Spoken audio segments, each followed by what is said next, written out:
Troll regeneration activated. You gained the Regan status.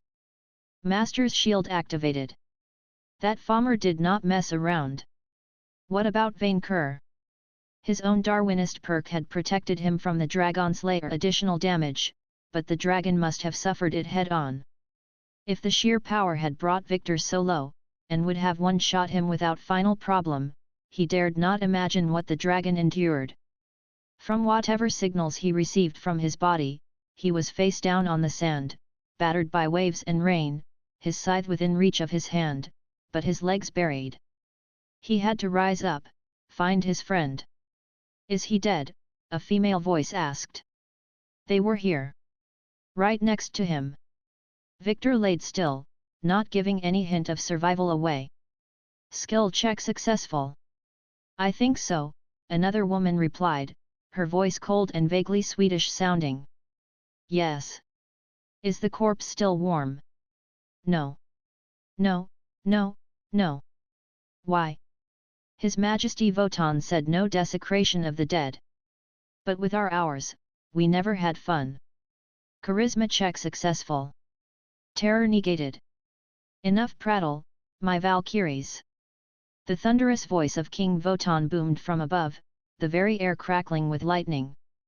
The farmer clearly brimmed with impatience. "Have you found Knightsbane's corpse?" "No, Your Majesty." Victor managed to move his head just enough to get a glimpse of the attackers. As he expected, 2 armored Valkyries stood right next to him, spears ready to impale him at any time. His vision was too blurry, even for monster insight to activate. The current must have carried him north, into the high sea, the farmer, Votan, mused from above. "Valkyries, gather! Until I have the dragon's skull tied to my horse, the hunt goes on."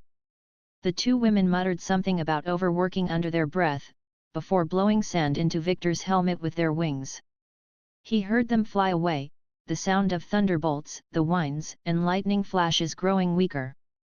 Victor waited a long while until the thunder had become a distant sound, and his regeneration patched him up enough to move his legs out of the sand. "You have recovered half of your HP." The vizier rose up and observed his surroundings. From the look of it, he had ended up on a sand and rock island, barely capable of sustaining a few palm trees before the storm turned them into fire sticks. A faint rain kept drenching him, washing away the sand from his armor.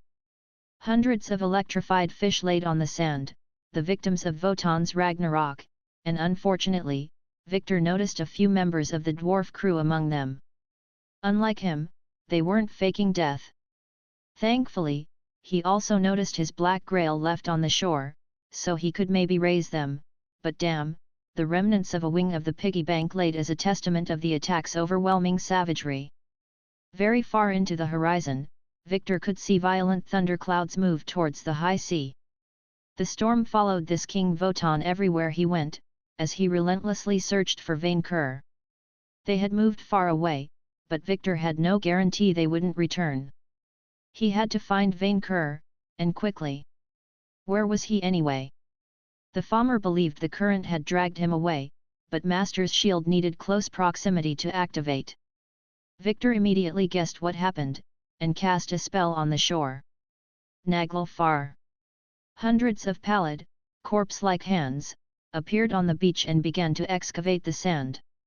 Over a few minutes, the tip of Vainqueur's horn began to appear, the dragon buried right under the farmer's nose. "Charlene! We have been attacked." Victor attempted to contact her through the whispering skull but received no tonality.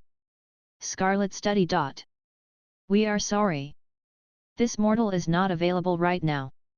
Please leave a message, or try again after long-distance scrying, teleportation and communications are no longer impaired by a field effect." "What kind of field?" "Field, Devil's Triangle.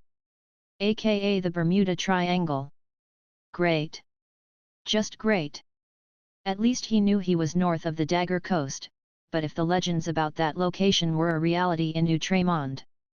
Come to think of it, Votan must have ambushed them here on purpose, in a place where they could not contact their allies. He and Vainqueur could always fly back south, escaping the triangle, and rejoining civilization to bring back reinforcements. He needed to gather whatever supplies had survived the crash, free the dragon, raise the dead if possible, and get out of here before the farmer returned for a second round. Wait! There was something else on the plane, something dear to him. No! Victor panicked, flying above the island in search for her, only to come back empty-handed. No, no, no! Marinette! His bazooka! She had been on board when Votan brought down the plane. These bastards drowned his bazooka. His loyal weapon, with which he had threatened dozens, killed vampires, and partied with so much. Murderers! Victor collapsed on the beach, hitting the sand with his hand. She was too young. Too young! The vizier cursed, his eyes looking at the endless, merciless ocean, where his beloved weapon would rest forever. A burial at sea. That farmer, the system never registered farmers by their names before, probably because they lacked a soul. Why did this King Votan appear in his screens and notifications then? Maybe because it wasn't a true farmer, but another creature pretending otherwise? How could he be powerful enough to demolish Vainqueur with a single attack, even if it was optimized to damage dragons? Unless... Could it be? Intelligence check successful. A shiver ran down the vizier's spine, as a terrifying possibility formed in his mind. A very outlandish one, and one he couldn't confirm unless he analyzed Votan with monster insight. But if it was correct, then Murmurin's troubles had only just started. A new event interrupted his trail of thoughts. Victor slowly squinted, as he noticed a shape on the sea. He briefly worried about a Valkyrie, before realizing otherwise. A ship.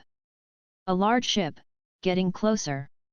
And its crew had even sent a small boat, manned by 2 people, to rescue Victor. They must have seen the smoke from the burning palm trees, mistaken it for a distress call. The vizier briefly cancelled his Naglfar not to disturb the newcomers. Vainqueur excavated enough to look like a whale buried in the sands. In his experience, it was better to gradually introduce new people to the dragon way of thinking, instead of overwhelming them with worrying information. Still, he grabbed his scythe, just in case his saviors weren't friendly. The small boat soon reached the beach, allowing Victor to see its passengers.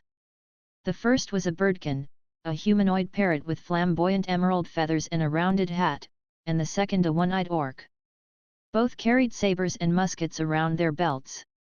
Well, well, well, look at that mess, the parrotkin said, as he climbed down from the boat, followed by his Orcish companion. His eyes set on the remains of the piggy bank's wing. What kind of shipwreck is that? Greetings, Victor welcomed them, as they noticed him. How good to see friendly faces. I'm Victor, Victor Dalton. Hello, I am Jean Michin Robbery, the parrot beastkin playfully nodded at him. And this is my first mate Maurice Ransom. Always glad to rescue survivors. If you can come with us, so we can introduce you to Mr. Givozely our stuff. That would be very kind of. Victor stopped, understanding the not-so-subtle message. Oh, wait, I get it. Good, the orc scavenger added. Very good. Give me your underwear too. He collects them, his fellow raider added. You don't want to learn why?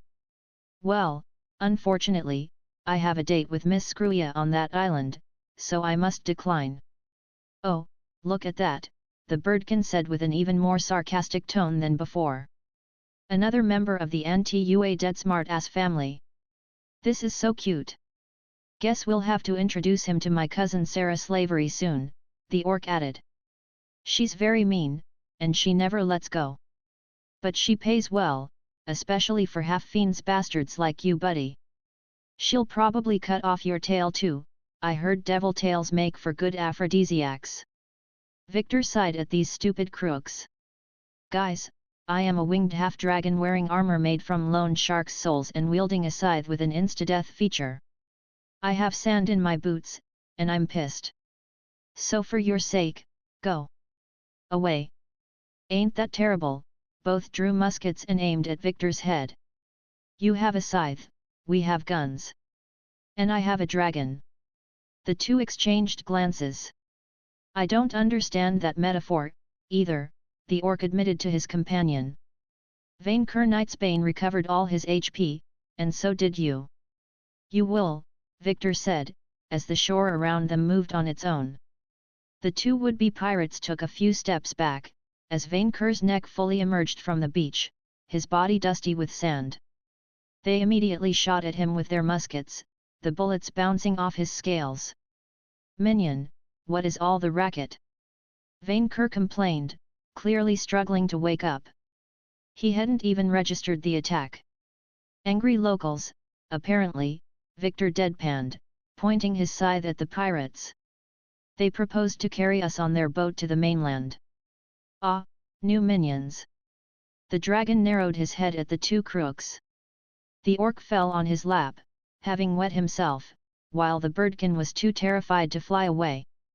And you start your new lifelong employment by threatening my chief of staff, from what I heard. Do you have coins on yourselves? Yes, the birdkin responded. Yes. Give them to me. Give me all your money. The two would-be robbers exchanged an astonished glance, then reluctantly grabbed purses around their belts and threw them in the sand. Victor would have almost felt sorry for those two if they hadn't tried to pull a fast one on him first. Call it karma. Nothing like the feeling of my hoard growing bigger in the morning, Vainqueur said before glancing at the big boat nearby. Is that your ship over there? Why yes, the orc cleared his throat. Yes. Give it to me too. I demand to be spoiled. The dragon shook himself to get rid of the sand on his scales. You see, manling Victor, this is how you talk to uneducated strangers. You kindly ask them to give you all their possessions, in return for extending their short lives a little longer. And you sweeten the deal by bringing them civilization afterward. Victor replied with heavy sarcasm. Of course not. Giving back is a minion's job. A dragon only receives from the universe. The dragon scratched sand off his horn. Friend Victor, why does my head feel naked? The vizier glanced up at his master's head and winced upon noticing the broken remnant of a crown lodged between the horns. Minion? What is wrong?